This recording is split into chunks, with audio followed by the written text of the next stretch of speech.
diulang lagi. Oke. Sudah, Pak. Ya, jadi bagi seorang guru itu penting memahami hal-hal yang terkait dengan pengidentifikasian masalah dalam pembelajaran. Ya. Nah, kemarin sudah kirim RPP ke sini? Sudah, Bapak, saya Oke. share di Ya, ya, ya. Google Drive dan di Eh, LMS. Kalau selama jadi guru, selama ini sudah pernah dilakukan model-model pengidentifikasian masalah seperti yang dilakukan di PPG atau belum pernah? Eh, Kalau saya lebih banyak memakai model discovery learning, Bapak, tapi memang Bukan, bukan. Discovery itu solusi. Ini ya betul. identifikasi masalah dulu.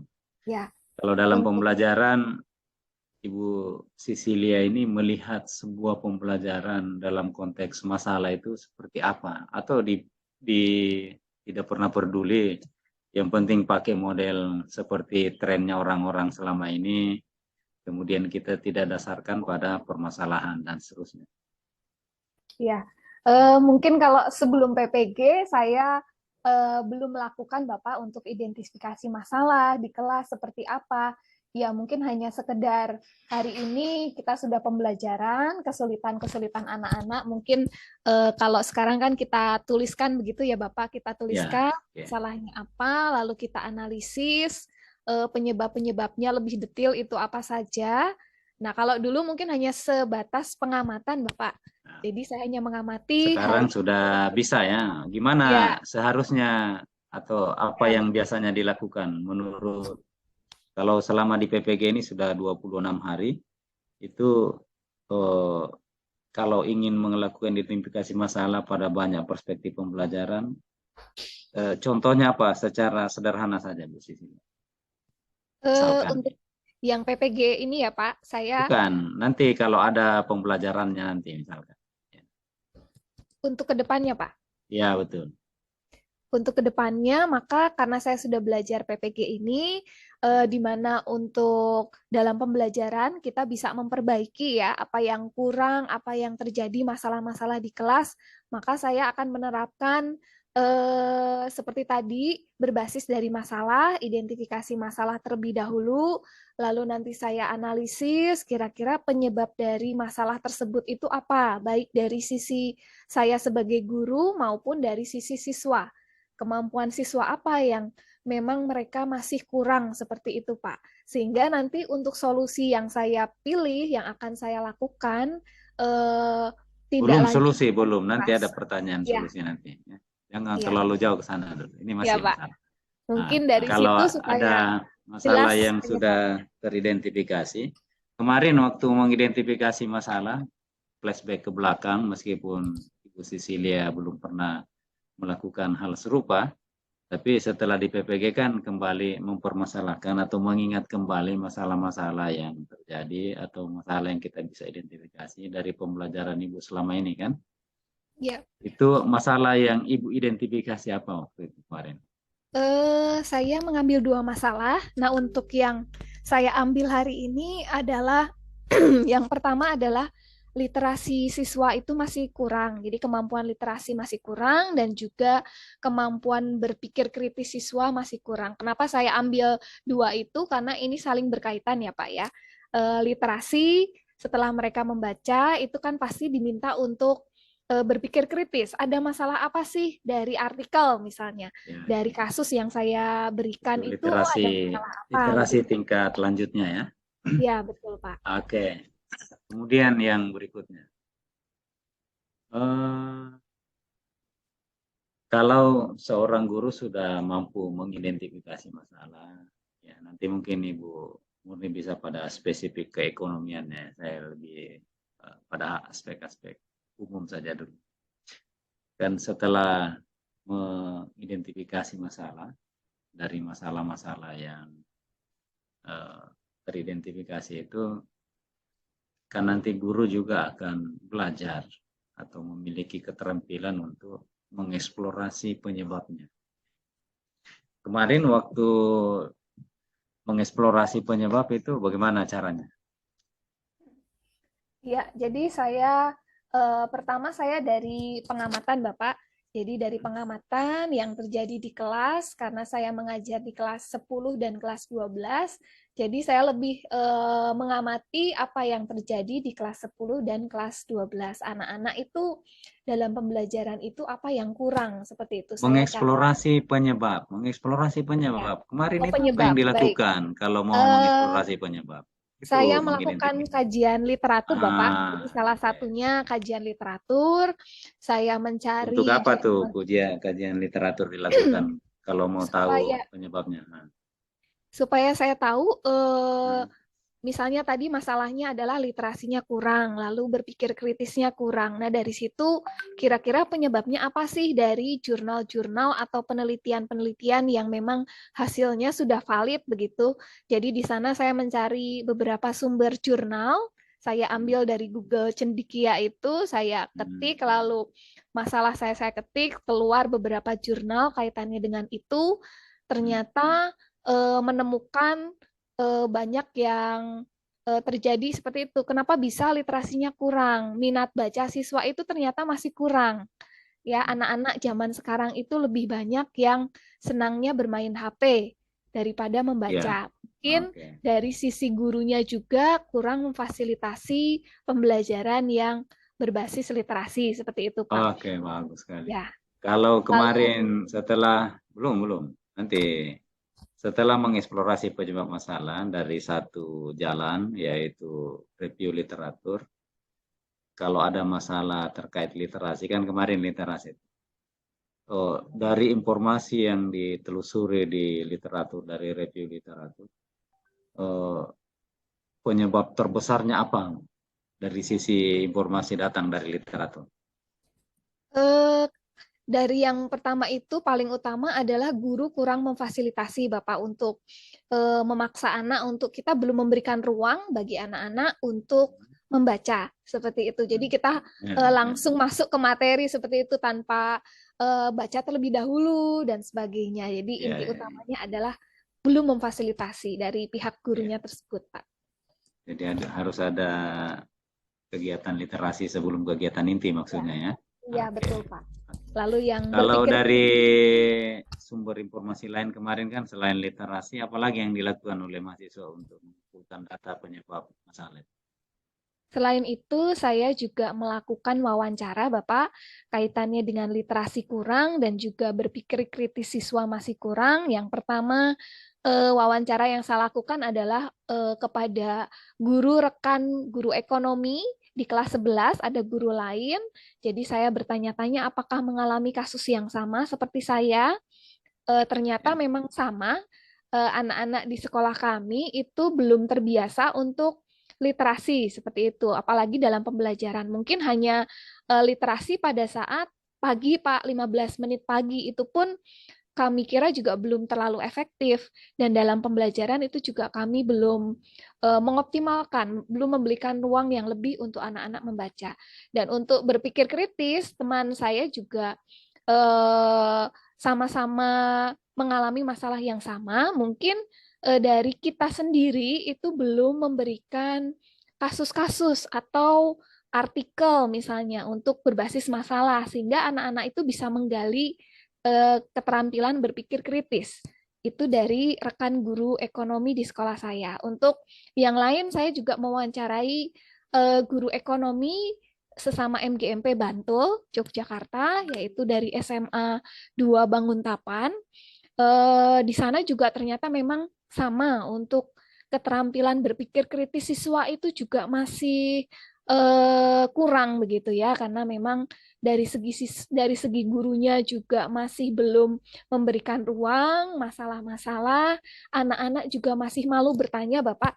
Jadi malu Oke. bertanya, malu untuk berargumen gitu ya, dari hasil diskusi misalnya ada masalah, mereka masih malu, takut, oh pendapat saya itu benar atau salah.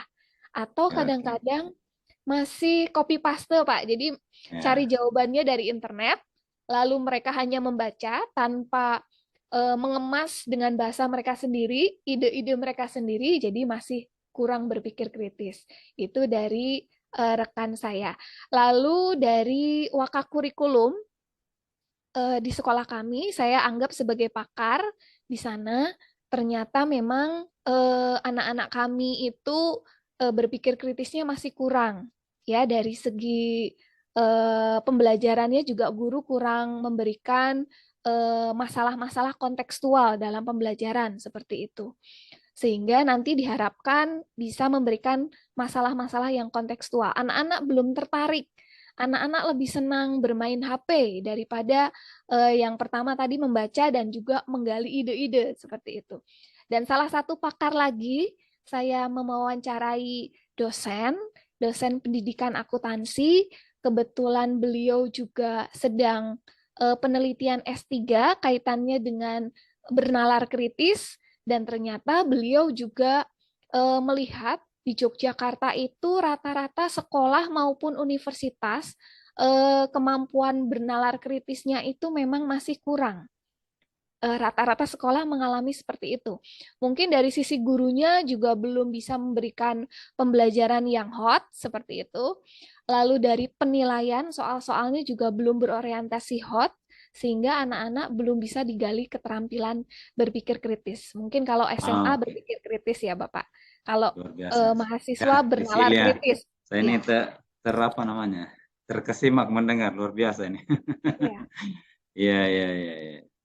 Kalau guru begini nih kayaknya tidak terlalu sulit untuk berubah ya ini karena PPG sekarang ini kan hanya merubah sedikit paradigma cara pandang yang terlalu apa namanya berbasis materi ke berbasis masalah. Ya, saya untuk sementara saya oh, baru tiga. Oke, mungkin nanti saya bertukar-tukar begitu saja dengan Ibu Murni sebelum selesai ya. Mungkin Ibu Murni bisa melanjutkan dulu karena ini sudah fase yang ketiga penyebab masalah. Nanti penentuan solusi dan seterusnya Ibu bisa gali dari mahasiswa yang bersangkutan. Silakan Bu Murni mungkin. Masih mute Bu, Suaranya masih mute. unmute, Ibu. Masih mute Bu. Suaranya. Ya, Oke. makasih Pak Rimba, Iya, Silsilia ya. Ya, Bu, Ibu. saya dengar tadi penjelasannya Ibu benar-benar luar biasa. luar biasa. Saya salut loh Bu. Iya, Terima kasih, betul. Bu. Menguasai ya. Oke, saya lanjut sekarang ke berikutnya ya, Bu ya. Tadi kan Ibu sudah menjelaskan bagaimana ada masalah-masalah. Nah, sekarang misalnya nih, ada masalah, ternyata mengambil solusinya gimana, Bu? Baik, untuk solusinya saya juga kembali melakukan wawancara Ibu dan juga kajian literatur kaitannya dengan kira-kira apa yang pas, apa yang kurang begitu ya. Karena akar masalahnya kan sebetulnya kalau dilihat dari apa ya, dari sisi guru, lebih dari sisi guru ya.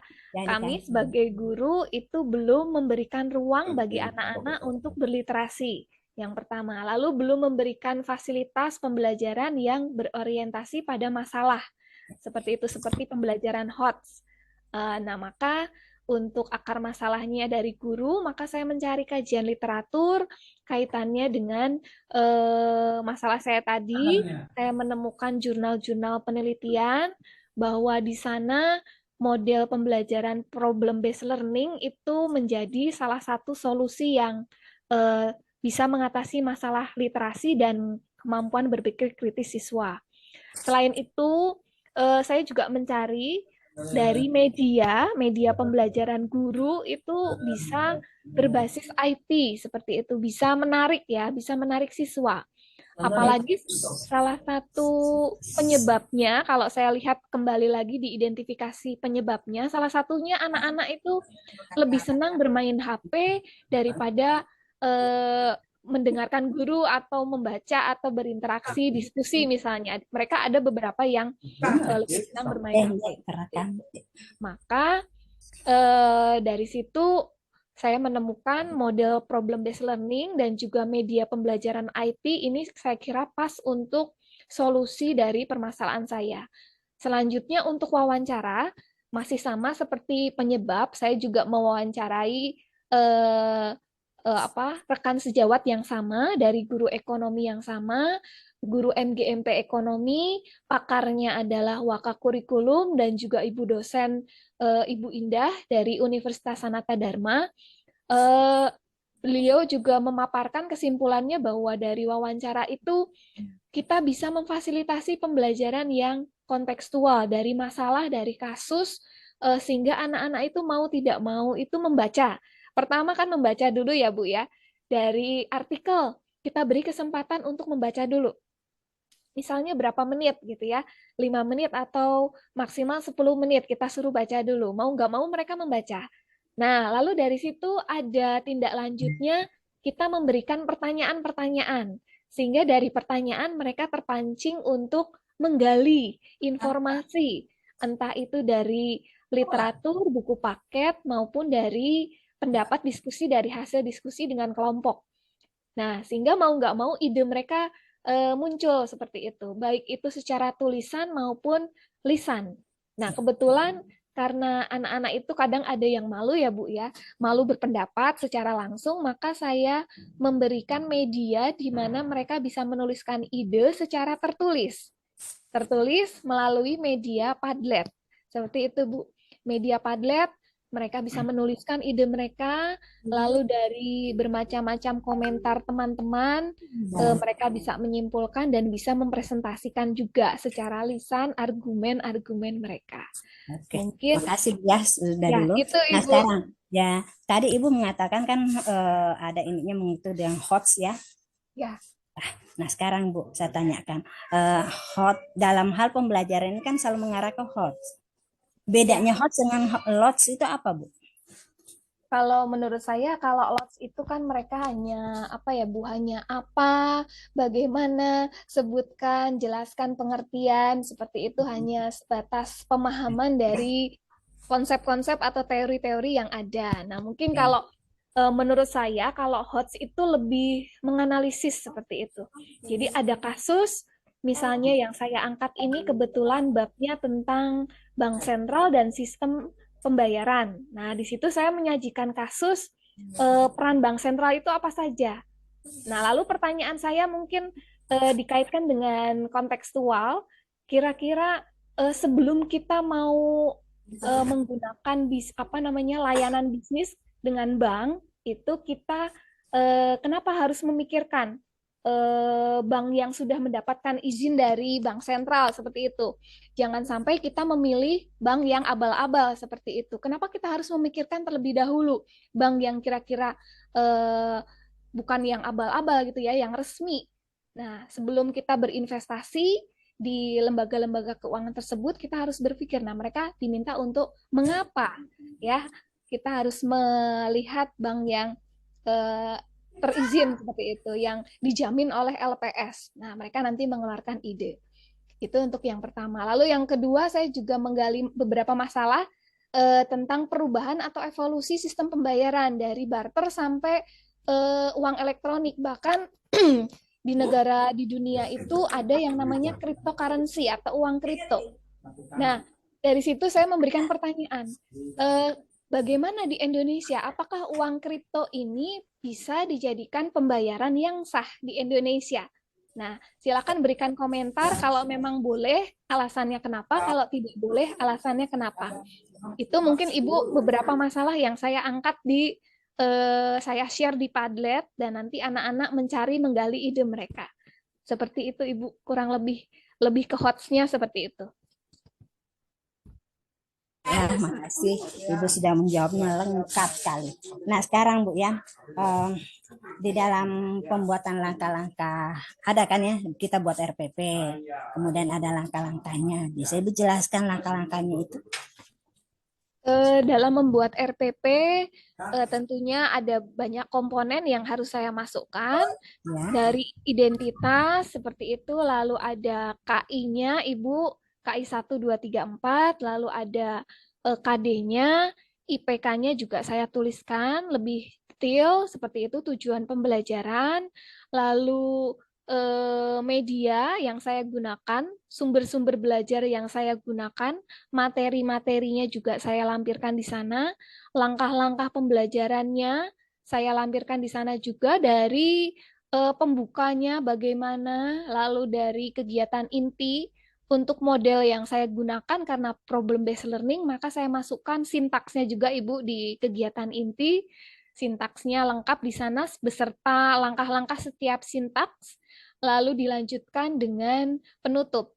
Itu untuk langkah pembelajaran. Nah, untuk selanjutnya untuk penilaian. Nah, saya sertakan penilaian, lalu baik itu sikap, pengetahuan maupun keterampilan. Untuk lampiran saya juga sertakan materi-materi yang saya masukkan, bahan ajarnya, seperti apa materinya. Lalu media pembelajarannya saya sertakan di sana, misalnya Padlet, linknya apa, begitu, screenshotnya, gambaran link Padlet itu seperti apa.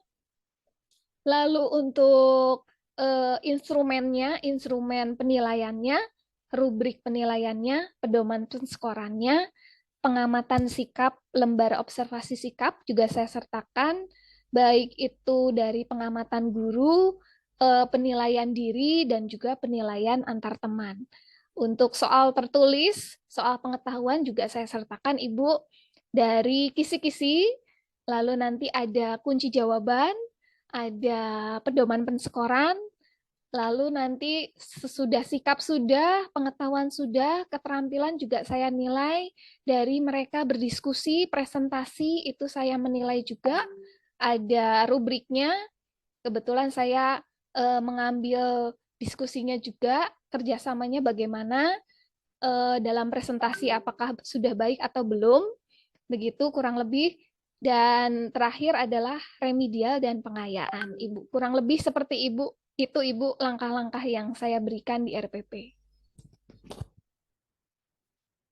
Suaranya Ibu belum nyala. Makasih Bu Sisilia ya sudah menjelaskan lebih jelas dari semua, dari langkah-langkahnya sampai semua penilaiannya. Oke. Nah, Bu, tadi Ibu sudah menyinggung mengenai penilaian ya. Kadang ya Bu ya, kadang orang itu dalam praktek minimal misalnya per-teaching, itu penilaian sikap itu kadang tidak dilakukan. Nah, kalau Ibu gimana cara mengadakan penilaian sikap itu? Ya, mungkin sebelum pembelajaran saya print terlebih dahulu Ibu rubriknya, supaya nanti dalam pembelajaran itu saya tahu betul apa yang mau saya nilai.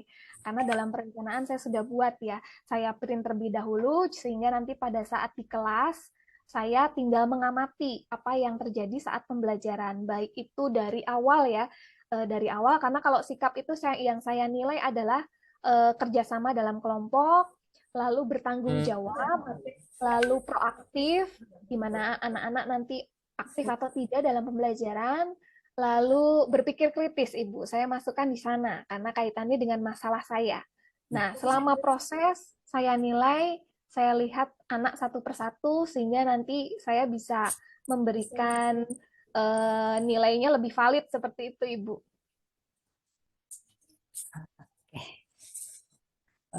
Makasih ya Bu Sisilia ya. Ya, Pak, Bu. untuk saya mungkin sudah Pak. Bapak bisa lanjut dulu.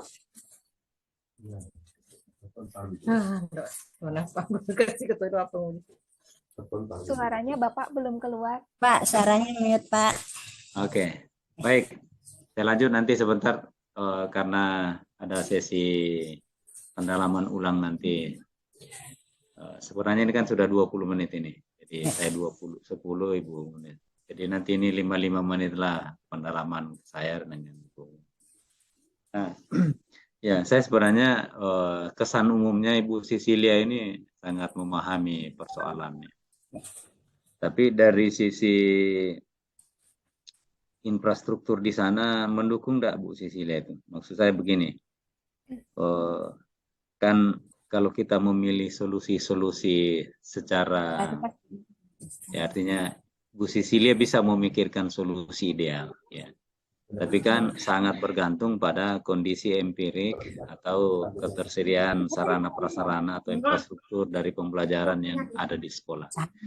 Menurut Ibu, kalau dari apa yang Ibu pikirkan dengan apa yang ada di sekolah, sinkron enggak?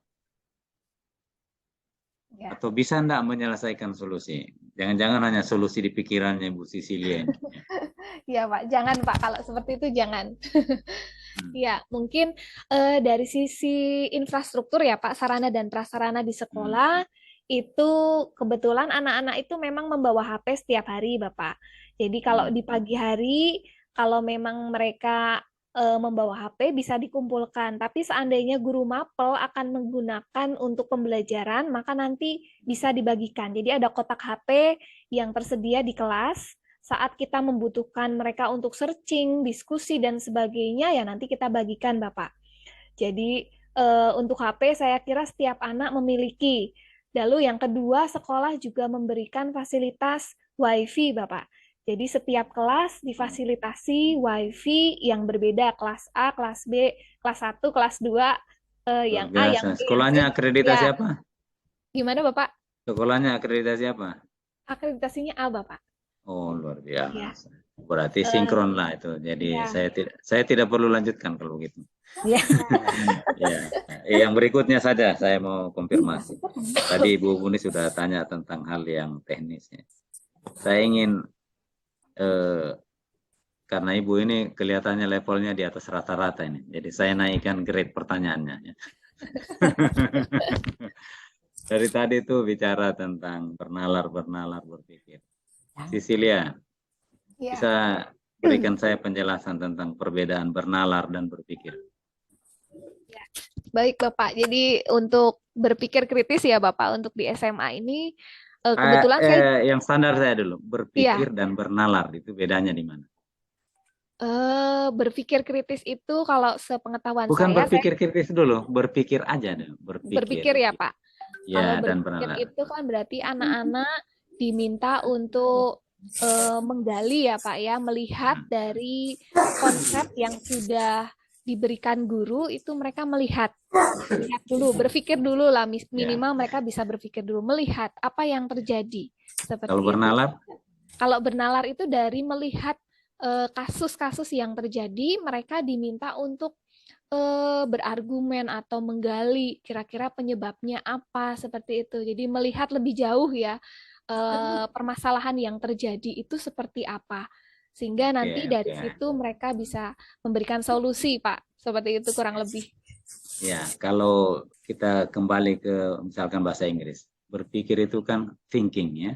Iya. Tapi bernalar itu reasoning. Itu memang beda levelnya. Menurut Ibu Cecilia lebih tinggi berpikir apa bernalar?